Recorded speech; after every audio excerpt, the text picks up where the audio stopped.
কোথায়? এই তো আমরা একটু নাম জানি না, ঘুরতে চলে আসছি। বাড়া চত্বর। বড়া চত্বর।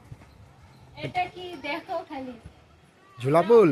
হ্যাঁ, অতদিনে খালি মোবাইলে দেখতেছিলাম, খুব একটা স্বপ্ন জায়গা। ফাইনালি আজকে চলে আসছি। কিন্তু ওরা হাঁটে হাঁটে যাচ্ছে, কি পুরা নড়তেছে একবারে। আমাদের জুতাগুলো কিন্তু মন্দিরের ওদিকে আছে। ঠিক আছে।